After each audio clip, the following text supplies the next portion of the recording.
గంభీరం కొద్ది ఏదో ఒకటి మాట్లాడాలని చెప్పి నిన్న కోమటిరెడ్డి మరి దినంలోనే పోసుకున్నాడో తెలియదు, మధ్య భ్రమించి మాట్లాడుతున్నాడో తెలియదు. 8 మంది బీజేపీ ఎమ్మెల్యే టచ్లో ఉన్నారట. అసలు నీ తమ్ముడికి టచ్లో ఉన్నాడో లేదో ముందు తెలుసుకో. నీ తమ్ముడే నీకు టచ్లో లేడట. పాపం తమ్ముడు భార్యకు టికెట్ ఎంపీ టికెట్ ఇస్తాను అది ఇస్తాను ఒప్పుకుంటే నువ్వే అడ్డుపడ్డవట.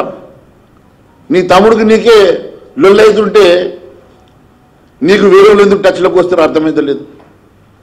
భారతీయ జనతా పార్టీ ఏ ఒక్క ఎమ్మెల్యే కూడా ఇప్పటి వరకు అటువంటి చరిత్ర ఎప్పుడూ లేదు.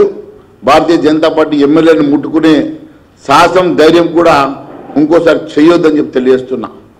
మా ఒక్క ఎమ్మెల్యే నువ్వు ముట్టుకుంటే బిడ్డ 48 గంటల్లో నీ ప్రభుత్వం కూలిపోతుందని తెలియజేస్తున్నా. మేము హుందాగా ఉన్నాం, ప్రజలు ఇచ్చినటువంటి మ్యాండేట్కి గౌరవిస్తున్నాం. కాబట్టి మేము గమ్ముగా మేము ప్రజాస్వామికంగా చాలా మిమ్మల్ని గౌరవించి సహకరిస్తున్నాం. ఈరోజు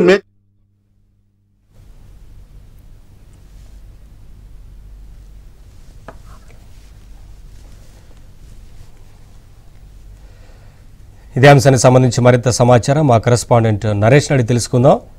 నరేష్, మహేశ్వర్ రెడ్డి బీజేపీ శాసనసభ పక్ష నేత మహేశ్వర్ రెడ్డి చేసిన కామెంట్స్ కొంత సంచలనంగా మారాయి. బీజేపీ తలుచుకుంటే 48 గంటల్లో కాంగ్రెస్ ప్రభుత్వం కోల్పోతుందంటూ కూడా ఆయన కొన్ని కామెంట్స్ చేశారు. నిజానికి కోమటిరెడ్డి వెంకటరెడ్డి మంత్రి కోమటిరెడ్డి వెంకటరెడ్డి కౌంటర్ గా ఆయన ఈ రోజు మీడియాతో మాట్లాడడం జరిగింది. ఏదైతే బీజేపీకి ప్రస్తుతం 8 మంది ఎమ్మెల్యేలు అసెంబ్లీలో ఉన్నారు, ఆ 8 మంది ఎమ్మెల్యేలు కూడా కాంగ్రెస్ తో టచ్ లో ఉన్నారంటూ కూడా కోమటిరెడ్డి వెంకటరెడ్డి చేసిన కామెంట్స్ ఆయన తీవ్రంగా ఖండిస్తూనే ఒకవేళ ఒక ఎమ్మెల్యేని బీజేపీ ఎమ్మెల్యేని కనుక కాంగ్రెస్ లో చేర్చుకుంటే కాంగ్రెస్ ప్రభుత్వాన్ని కూలుస్తామంటూ ఆయన చేసిన వ్యాఖ్యలు కొంత రాజకీయంగా గత కొంతకాలంగా తెలంగాణ రాష్ట్రంలో ఈ ప్రభుత్వం ఎక్కువ కాలం ఉన్నదంటూ కూడా పదే పదే ఆరోపణలు చేస్తూ వస్తున్నారు. అటు బీఆర్ఎస్ కావచ్చు, ఇటు బీజేపీ నాయకులు కూడా కావచ్చు. గత కొన్ని రోజుల క్రితం బీజేపీ సీనియర్ నేత ఎంపీగా ఉన్న లక్ష్మణ్ సైతం గతంలో కొన్ని కామెంట్స్ చేశారు. ఆ కామెంట్స్ కి ముఖ్యమంత్రి రేవంత్ రెడ్డి కౌంటర్ కూడా ఇచ్చారు. సో మళ్ళీ నిన్న మంత్రి కోమటిరెడ్డి వెంకటరెడ్డి చేసిన కామెంట్స్ తో మరొకసారి రాజకీయంగా అటు కాంగ్రెస్ బీజేపీ మధ్య ఆ మాటలు యుద్ధం నడుస్తుంది ప్రస్తుతం తెలంగాణలో. ఇందులో భాగంగానే ప్రస్తుతం కాంగ్రెస్ ప్రభుత్వం అయితే ఎట్టి పరిస్థితుల్లోనూ అంటే రేవంత్ రెడ్డికి బీజేపీతో ఎలాంటి ఇబ్బంది లేదు, కానీ సొంత మంత్రులు కావచ్చు, సొంత పార్టీ వాళ్ళతోనే ముఖ్యమంత్రి రేవంత్ రెడ్డికి ఇబ్బంది ఉంది అంటూ కూడా బీజేపీ పదే పదే చెప్తూ వస్తుంది.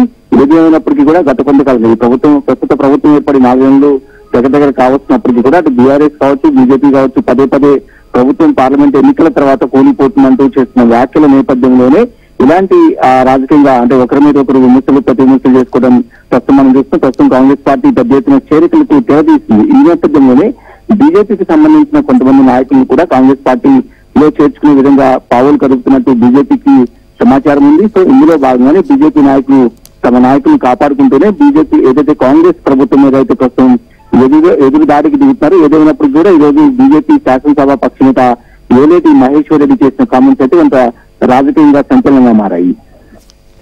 Thank you Naresh.